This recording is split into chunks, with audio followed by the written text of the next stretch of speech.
just going into another realm, I thought this was really interesting. It's appropriation in fashion.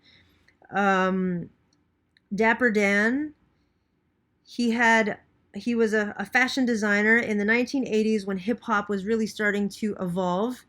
And in those neighborhoods in Harlem, in lower income New York, people, one, couldn't afford to buy Gucci and Louis Vuitton, but also, according to in Dapper Dan's eyes, Gucci and Louis Vuitton, they weren't even making fashion that, the black community of that time were interested in.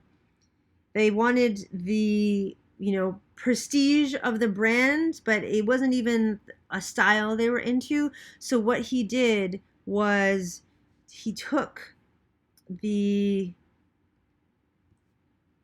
the logos of these big fashion houses of Gucci and Louis Vuitton and printed them himself on his own fabric, and then made his own clothing lines based out of it. And he would make custom work for all kinds of, you know, hip hop artists who were emerging or famous at the time. And he also made them for whoever, dropped in and wanted something.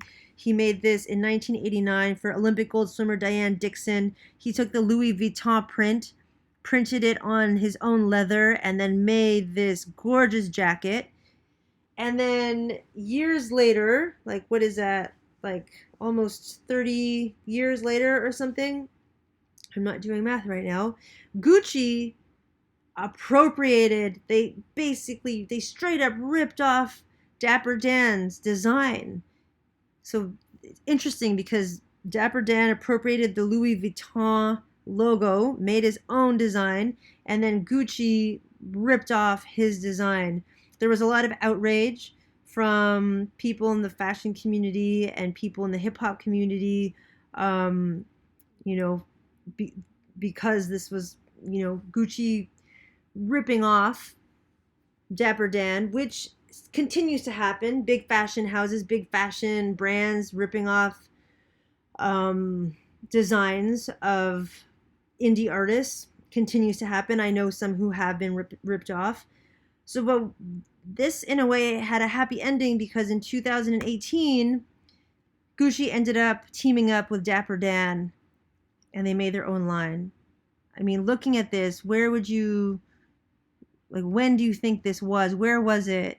Like, they really did a good job of making it look like this was happening. This was from the 80s, a photo from the 80s, but this was actually 2018, and it was a Dapper Dan Gucci collab.